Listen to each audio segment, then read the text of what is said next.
If you're new to the show, I always say never start with an apology, but I'm going to start with an apology because Dave over at Walking is Fitness had sent in a message for the question of the month for last month, and somehow, technology-wise and such, I missed it. I told him I would play it in last week's episode, and then the Super Bowl went long, and I forgot to play it again, and so this is from episode 917. What will you start and stop doing in 2024? And Dave from walkingisfitness.com, here's what he's going to start doing in 2024. I'm going to use YouTube, except my podcast doesn't really work well on YouTube. I host a daily 10-minute podcast, Walking is Fitness, walkingisfitness.com. The point behind the podcast is to encourage and motivate others to begin walking for exercise and to do that every day for 10 minutes to build a habit, because fitness is hard. Getting a new fitness habit to stick is really hard. So this daily 10-minute walk that we're taking together, because I record the podcast while I'm out walking, which is what I'm doing right now, and people who are listening to it are listening while they're out walking. Doesn't work so well for YouTube. But I can't get past the fact that YouTube is a huge search engine. People are going on YouTube and asking questions about walking. Is walking really exercise? How do I begin walking for exercise? Is 10,000 steps a good goal? And there are all kinds of videos answering these questions. And I did not want to not be there as people are searching for information about walking as exercise. So what I'm doing is every week, I'm filming a new video while I'm out walking, answering one of these questions. And in that video, I'm talking about the podcast and how the viewers can use the podcast to begin a brand new fitness journey. And I invite them to listen, and I tell them how to find the podcast. So the videos on YouTube really are commercials, promotions for the podcast. So we'll see how it goes. Interestingly enough, just a few days ago, I got an email from a senior editor at Newsweek magazine who had seen one of the videos. 5 things I learned walking 20,000 steps every day for 2 years, which is something I did. And they want to turn that into an article for Newsweek. So that was an unintended consequence, but certainly is great promotion for the podcast. So that's what I'm doing new in 2024, going on YouTube, but with a little bit of a twist. Thank you, Dave. And again, my deepest apologies. The worst thing you can do almost ever is ask your audience for feedback and then lose it. Gary Arndt from the Everything Everywhere Daily Show has been on the show in the past. In fact, he has one of my favorite quotes about how he was growing his podcast. I called it using the movie marketing strategy. And if you weren't around for this, here's a part of that. The last Avengers movie, one of the biggest movies of all time in terms of box office. And moreover, it was the second part of a 2-part series. Everybody knew it was coming. Yet they spent over $200 million in promotion of the movie. And if the Avengers has to spend $200 million to promote their film, why do you think your media property, which is smaller, can get away doing nothing and just making social media posts? So when Gary learns things, he's very open with the podcasting community as to what worked for him and what didn't. And in this episode, Gary got into Apple's new and Noteworthy, and I've always wondered, did that do anything for you? Well, he shares the results in today's episode. Hit it, ladies. The School of Podcasting with Dave Jackson. Podcasting since 2005. I am your award-winning Hall of Fame podcast coach, Dave Jackson, thanking you so much for tuning in. If you're new to the show, this is where I help you plan, launch, grow, and monetize your podcast. My website is schoolofpodcasting.com. Use the coupon code LISTENER when you sign up to save on either a monthly or yearly subscription. And so I was so happy when Gary started sharing information about New and Noteworthy. And the first thing I want to say up front is you're like, great, how do I get into New and Noteworthy? And this really comes from people that are from maybe the YouTube persuasion, because YouTube is all about the algorithm. How many keywords do I have to stuff? And how do I do this? And is it my thumbnail? How do I get into Apple's new and noteworthy? And the answer is make a good show. That's really it. It is human curated. So either find that person who works in Cupertino over at Apple and take them to lunch or something to get your show into new and noteworthy. So I actually emailed Apple. Now, I didn't get a response that said, is there anything like I can say here? So if they ever get back to me, I will let you know. But as far as I know, it is human curated. And I'm assuming because Gary gets over 1 million downloads, I'm going to say that one more time in case you missed it, 1 million downloads a month. Now, I know you might say, yeah, but he does a daily show. It's still 1 million downloads. Divide that by 30. It's still a lot of downloads. And so we're going to hear how Gary got into new and noteworthy and what did it do for his show. I consider you and maybe Scott Johnson as kind of little podcast scientists that go into their labs and try different things. And I always am very just honored that you guys share it so that we can all learn together. But it's Gary Arndt from Everything Everywhere Daily Podcast. You can find that at everything-everywhere.com. Gary, thanks for coming on the show. Thanks for having me. And I know back in the day, being a new and noteworthy wasn't that big of a deal. Now, and when I say like back in the day, like 2007, 8-ish, and that's why everybody was all worried about you only had 8 weeks to be a new and noteworthy, which wasn't true. It really should have been called new or noteworthy, but it didn't seem like it was that big of a deal. And pretty much everybody had their little stint in it, and you got featured. And I was like, great, let me know if that's like worth anything. Is it cool? Besides the fact that you can say I was featured in Apple, that's always great to say. But in terms of downloads and audience growth, what did that do for you? Okay, so being featured on New and Noteworthy is the smallest part of this entire story. Wow, beautiful. It was the thing that kicked it off, I think. But when I show you what happened, it was a very small part of it. So on January 17th, I finished my episode. I post it. I'm about to go to bed, and I see an email from someone I'd been on their podcast before. And he says, "Oh man, I saw you're on New and Noteworthy on Apple Podcasts. Can you tell me how you did that? Do you have any contacts?" I'm like, I had no idea I was on New and Noteworthy. This is new to me. You just told me about it. So I went and checked it out. And it's like, oh, I'm on New and Noteworthy. Okay, great. And from everything I had heard, and because I'd never experienced it myself, all I've heard was, yeah, it'll give you a short-term bump in traffic, but then it usually goes back down. That's what I've heard.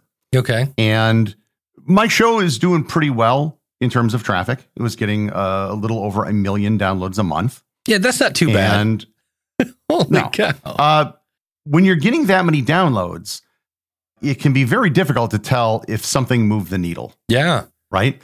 If you're a newer show and you're getting, say, 100 downloads, another 100 downloads is doubling your downloads. You will notice that right away. Yeah. 100 downloads when you're getting that many is just lost in the daily fluctuations. Yeah. So New and Noteworthy, hooray for me. I go to bed, whatever. I wake up the next day and I notice a little bump in traffic. So in January, I get 37,000 downloads that day instead of 28,000 the previous day. Yeah. 37 is I would say a slightly above average day for me. I normally average about 37 or about 33,000, maybe a little more, maybe a little less. That's what it averaged out to.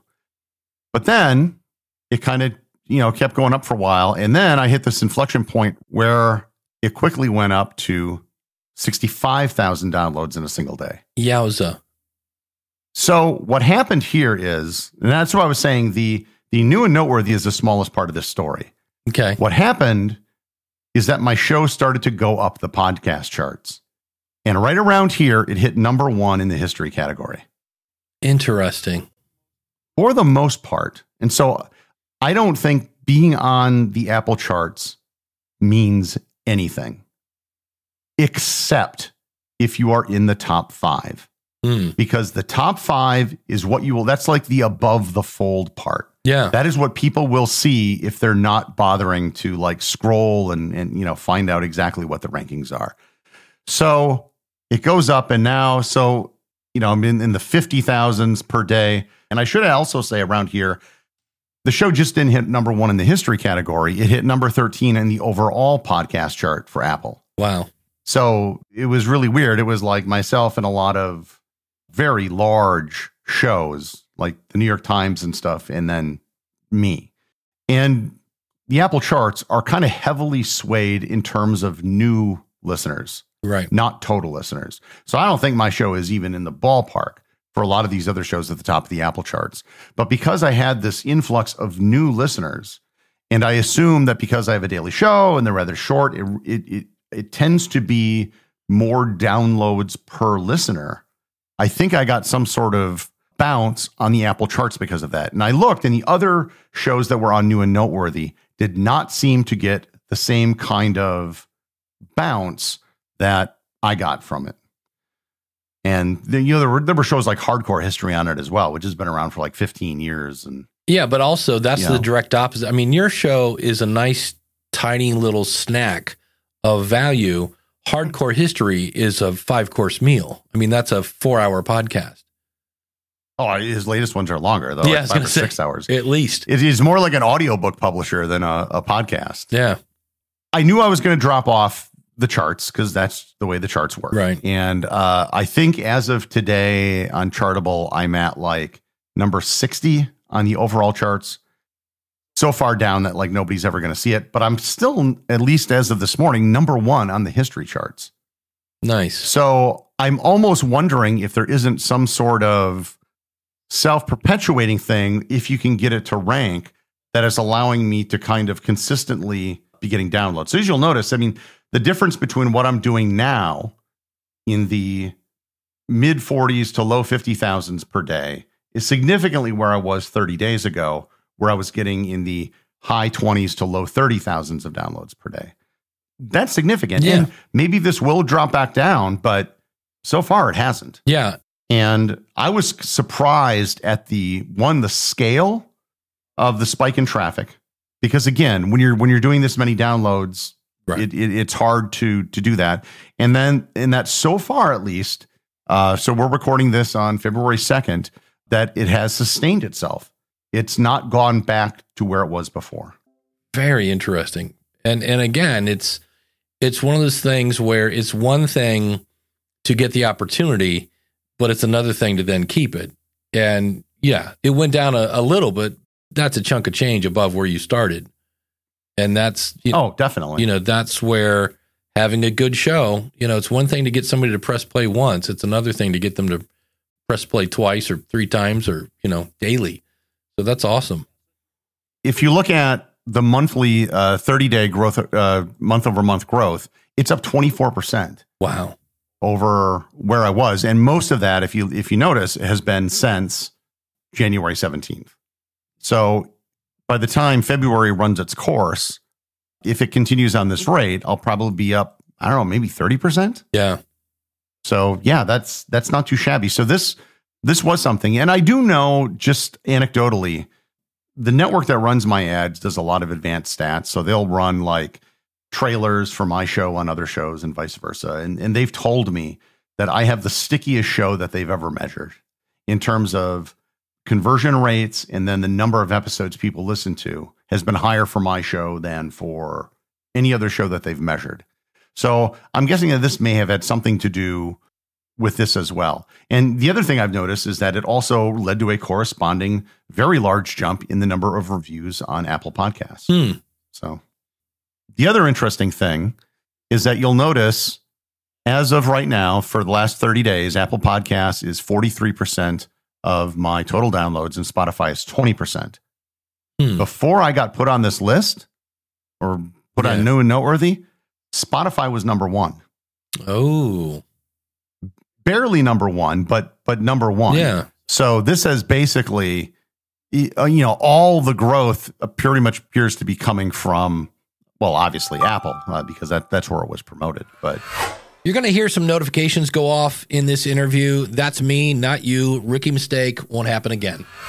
Interesting. So hopefully, maybe Spotify will do something to respond to it. Yeah, there you go. Hey, look what Apple did. I bet you can't outdo them by promoting my show. That'd be awesome.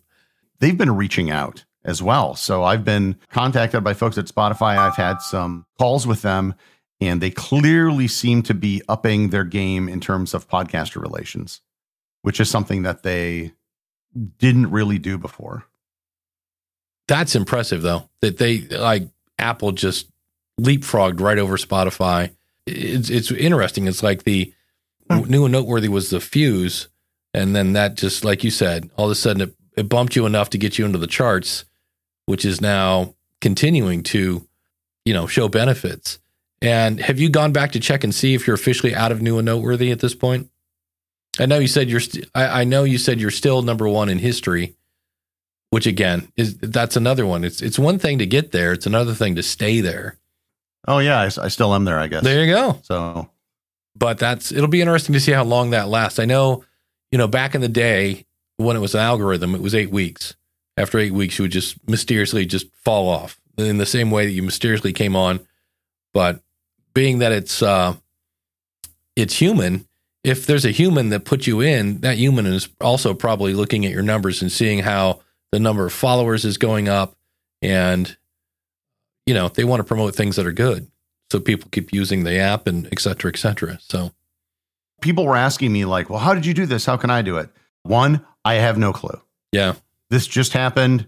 This is like the rapture. I had no idea if or when it was going to happen. The other thing of note is I do not have paid subscriptions turned on Apple Podcasts currently. So yeah, maybe that is a factor, but it clearly is not something that they do exclusively.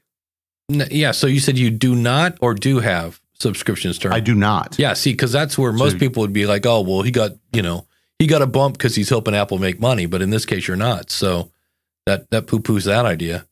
Yeah. And do you know if your advertisers, like, I'm assuming they've advertised for a couple months or they have some sort of contract, and now your numbers go up? I'm not trying to get into your wallet or any specifics, but like, do they get charged for the growth here, or is it nope? When we opted in for the contract, how does that work? No, they're buying a set number of impressions. Okay. So when my traffic spikes like this, what ends up happening, and I had some listeners tell me this, it kind of goes into programmatic mode. Yeah. And those extra spots that weren't sold because the inventory didn't exist at the time basically goes into programmatic, which you don't earn nearly as much from. No. And a couple of people were even saying that there were no ads being served at all, which may be some sort of glitch in the algorithm in that their location or whatever just wasn't serving up anything. You surprise them. They're like, wait, well, you need more ads? Somebody give me some ads quick. Yeah. Interesting. But no, I assume that let's, for the sake of argument, let's say that I can stay at this level. It'll probably take 2 or 3 months for the people selling the ads on my show to be able to then sell out the rest of this inventory, I'm thinking. Yeah. Probably. They could go to some current advertisers and just say, hey, we got some more spots available. Want to just up it? They could do that, but usually there's some sort of lag. Yeah. Now you're using Megaphone to host, and then Glassbox is selling your ads, if I remember right. Do you get any control on what kind of ads? Most people have some sort of control, but some people, I think we all want the ability to go, not that one and this one. And I'm not sure that exists yet, I know you can block types and things like that. It really hasn't been a problem. I've told them, I don't want any political ads. If you think of the kind of ads that are on most podcasts, most of them really aren't a problem. Yeah. I have a very brand safe show. Yeah. Never talk about current events, never swear, never use language. What I always say is it's as clean as history can be. If there's some event in history that happened, it happened. So that's not really been a problem. And I've had no problem. Like I have one ad coming up. They're doing a full sponsored episode. So I'll do a burned in ad for a distillery, a bourbon distillery, but it's a real high end bourbon distillery. This isn't like, Miller Lite or something like that. Interesting.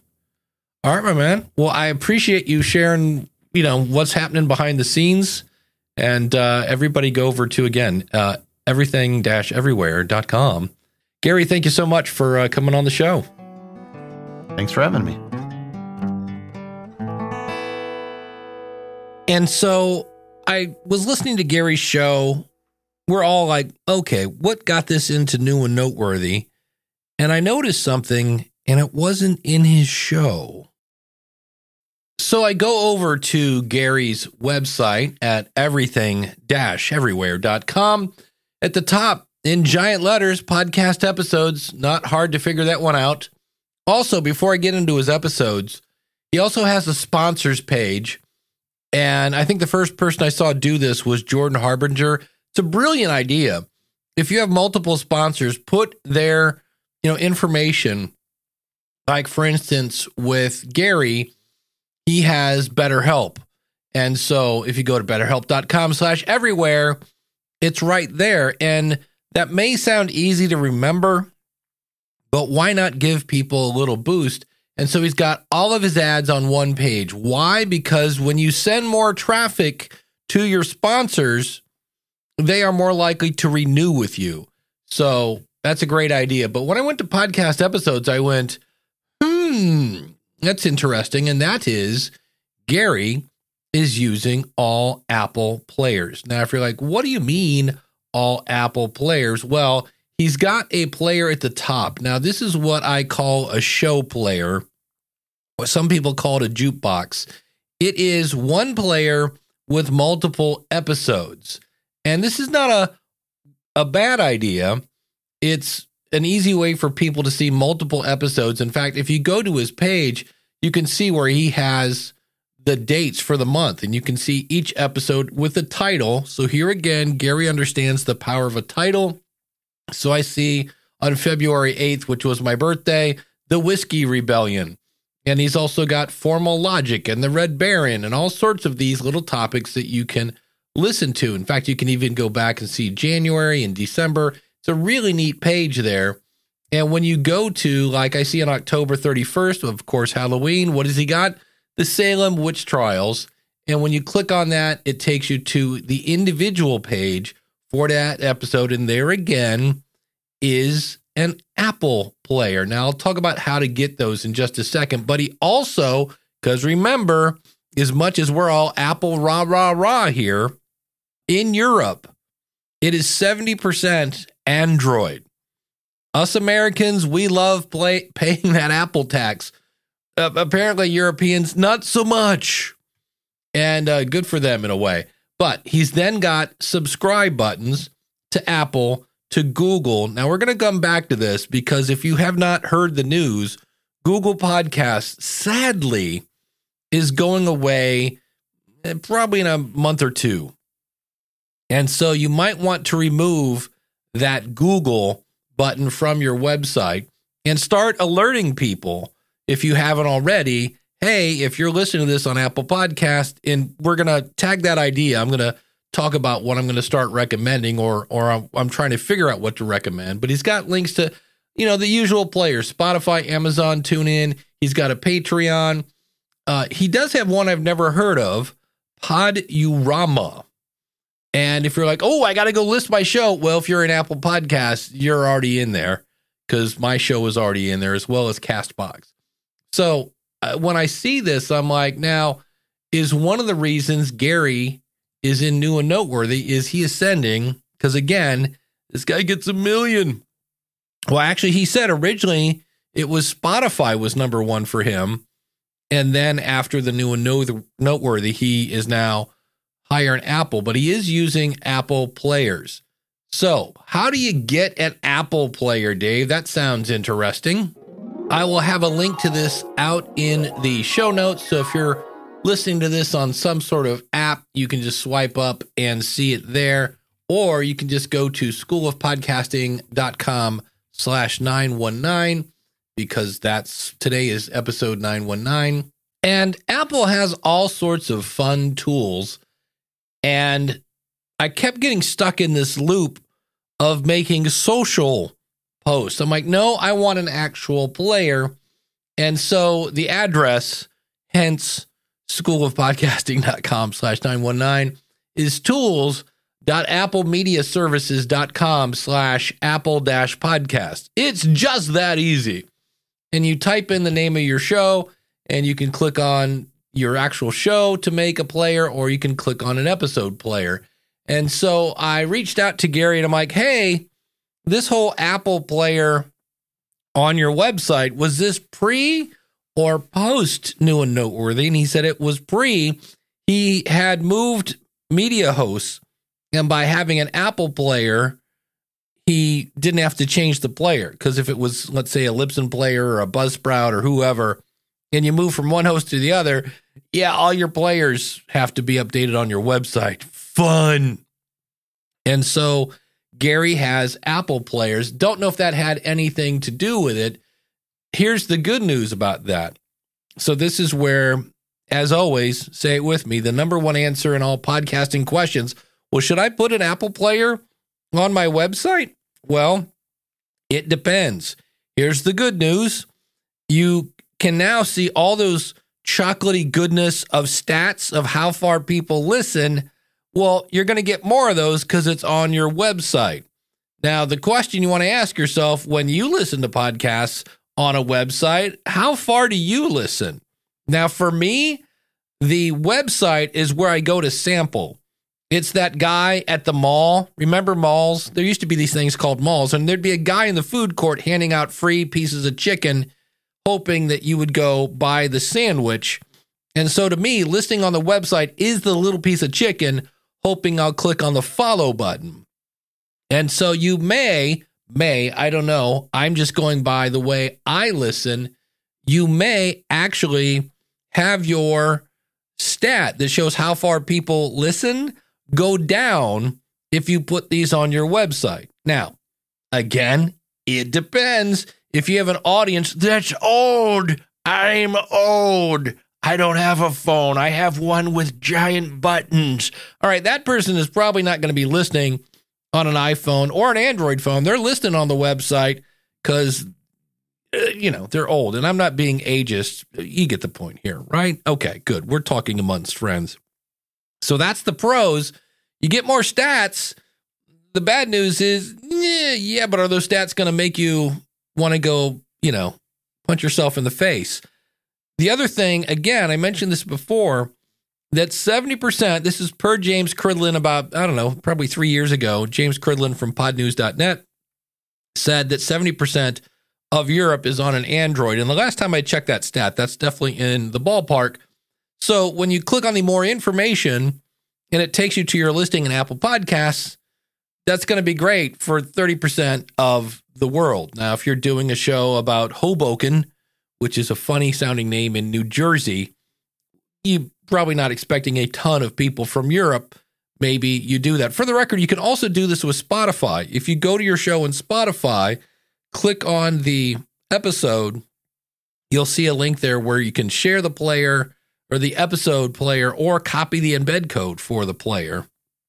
Now, here again, depending on who your audience is, and the other thing, this is why I like the player from either your media host, because almost all of them, some make it a little hard to find. They usually have the ability to have some sort of follow button where you'll have Apple, Spotify, maybe Amazon in there, Google Podcast. Again, we'll talk about that in a second, coming right up. But that way you leave the choice in the hands of the listener. And I'm always about that. I'm using a plugin for WordPress called Simple Podcast Press. Links to that out at schoolofpodcasting.com/919. And that's why I have buttons for. And I just looked at it and went, oh, yeah. Speaking of Google Podcasts, I need to update that. Google Podcasts, Apple Podcasts, Spotify, I have a download button there and the ability to sign up for my newsletter. That's why I use that plugin. It's pretty cool. That way, it doesn't matter. I can send people to my website when they click on play. In this example, for this show, I use Libsyn. Now, in full disclosure, I'm the head of podcaster education there. So I get my download stat in Libsyn, and it would show Chrome or Firefox or whatever you're using to listen. But if that person wants to follow the show or listen on any of those platforms, there's a button right there. So it puts it into the hand of the listener. And there is no right answer here. It's whatever you want. That's what I do. I like to keep it in the hands of the listener.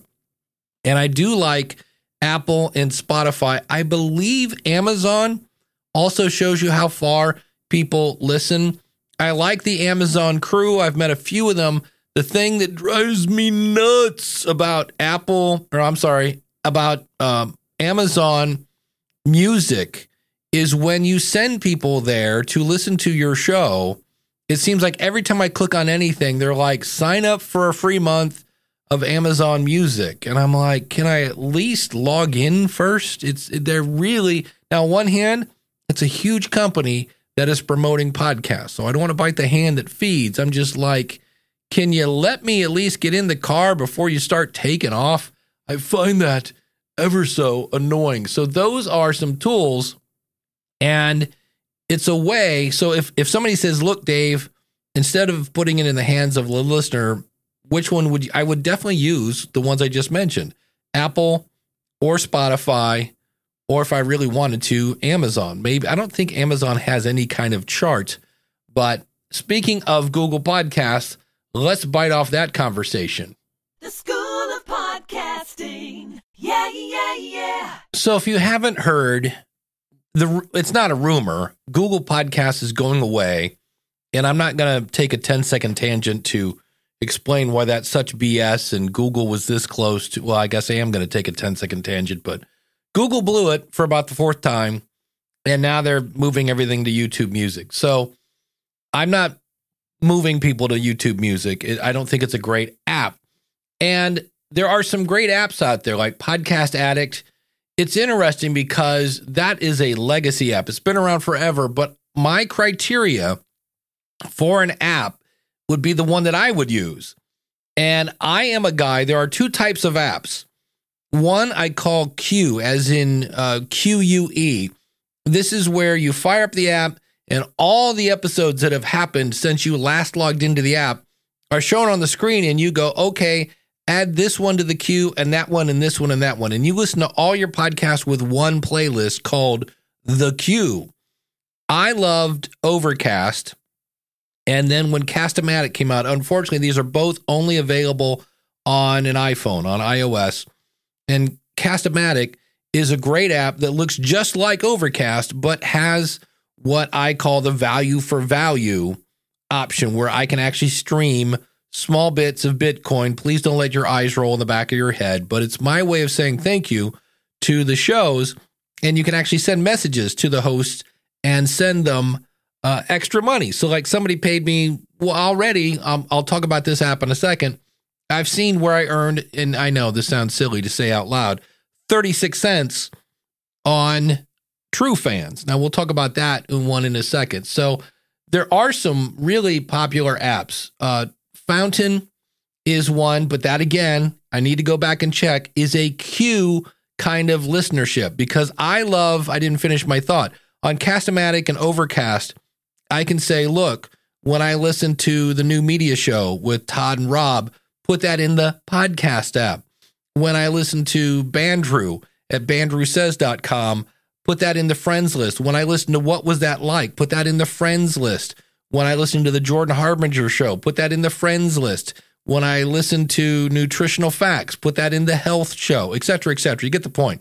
And that way, when I'm in the mood to listen about politics, No Agenda Show, the Congressional Dish, when I'm in the mood to listen to those topics, all those are grouped by topics. And my favorite is when one is done, it plays the next one. Because Fountain had a cool kind of feature where you could you could tag them and then click on the tag and it would show you all of those shows, but it would play one episode and then stop. And in the summer, I like to ride my bike and I don't want to keep trying to, turn my arm inside out because I've got my phone strapped to my arm to say, go to the next episode. So I'm looking for an Android app that has the value for value. I would love it if it had chapter support as well. And it's an Android. And Podcast Guru is a very feature-rich app. And it supports the value for value. It supports, I believe, chapters. It's a really cool app. It doesn't do the smart playlist. That's what that's called. And I actually emailed them. I know it's 3 guys in a basement somewhere and said, can you please add smart playlists? Because they have playlists. But again, I have to go in and say, this episode put it in the queue. This one, nope. This one, nope. And that drives me nuts. I want that to happen automatically. And so we'll see what they say, because that would be my choice. I liked Podverse because Podverse is iOS and Android and web, but they have a cleanup problem. I will go in and listen to a bunch of stuff, and then I have to manually say, hey, everything that I just listened to, delete. And that I found to be quite a bit of a hassle. Most of the apps I use, when I'm done listening to it, it will automatically delete it.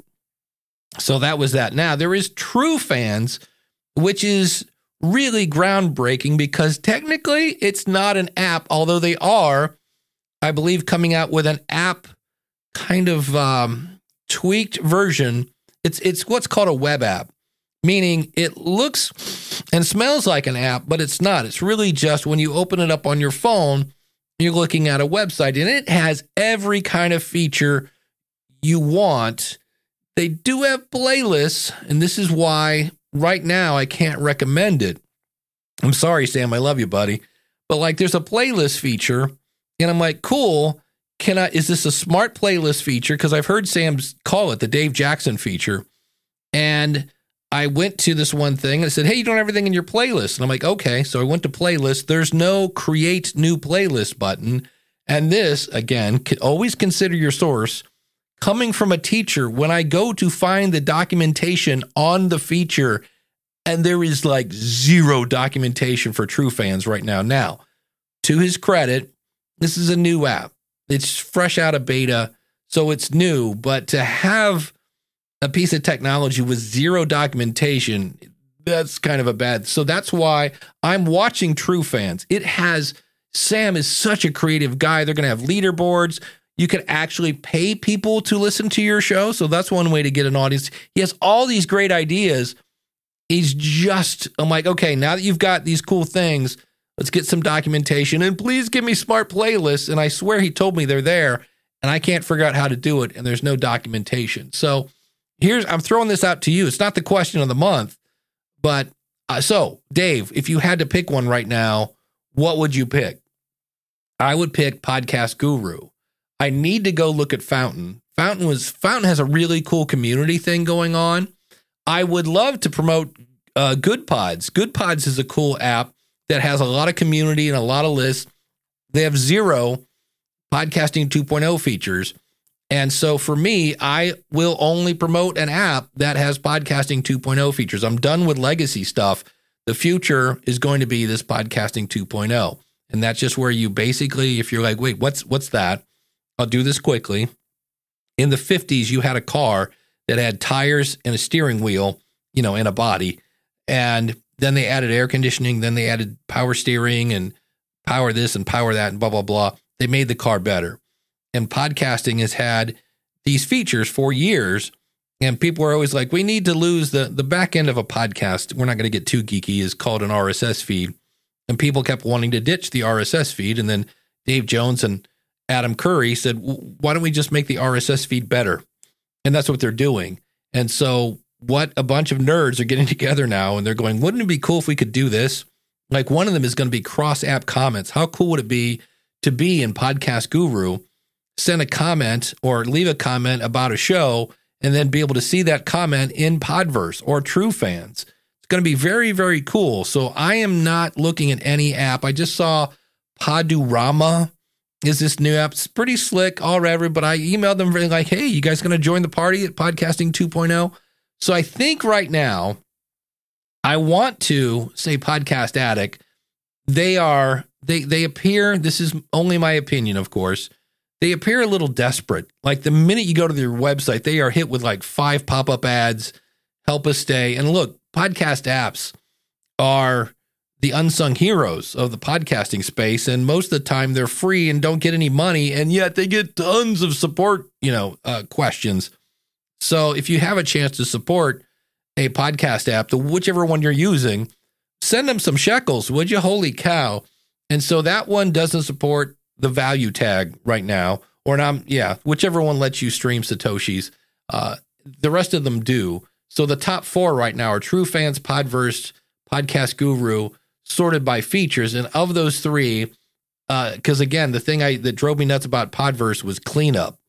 So I like Podcast Guru. Plus, Podcast Guru, along with Podverse, has a website version. And I love the fact that I could, if I want to listen to podcasts at work, I don't have to have my phone, and it picks up where you left off. So those are my top two right now would be Podcast Guru, I think is my main recommendation. And then Podverse. I wish Podcast Addict would add that one feature, because the thing I like about Podcast Addict is they've been around for years. They have smart playlists. So, like, great, they have the feature I want. They don't have the value thing, and they just need to kind of clean up their website a little bit. It looks a little dated over there in the fact that you're smacking me in the face, asking me for money the minute I log in, and I get it. On one hand, if you don't ask, you don't get, but there's a part where you start to look a little desperate, and I wish them all the best, and I hope that they add some other features I'm looking for. But if you go, Dave, I'm using this app called blah, blah, blah, and it does exactly what you want, please let me know, because I need to start updating all my websites to get rid of the Google link. And I should say this, if you are listening to this show right now in Google Podcasts, it's time to find a new podcast app, and you can find that if you go to let's go to this website, podcasting2.org. That's podcasting, the number 2.org, has a list of apps over there as well. I'm trying to find a true winner, and right now I just can't. 2 quick points as we get ready to head out the door. If you have questions about your podcast website, please go over to yourpodcastwebsite.com. That's the place where you can sign up for a newsletter. That is a show I'm going to be releasing sometime this year. I just ordered my artwork from my buddy Mark over at podcastbranding.co. And so I want to base this on user feedback. And so if you're a little, confused, or you just have questions about your website, there is no such thing as a bad question in this. Go over to yourpodcastwebsite.com, and you'll be getting an email from me going, what are your questions? And then you can fill that out. And as always, this show is brought to you by the School of Podcasting.com. If you are ready to either start your podcast, or if it's already started, how to grow it. If you've got an audience and you're looking to monetize, I can help with that, as well as I am the author of the book, Profit from Your Podcast. Links to everything we just mentioned today will be out at schoolofpodcasting.com/919. While you're out there, you can sign up for the newsletter. You can join the School of Podcasting, and you can also follow the show on all sorts of other fun and wonderful, just chocolatey goodness. It's all there, schoolofpodcasting.com. Thanks so much for listening. Until next week, take care. God bless. Class is dismissed.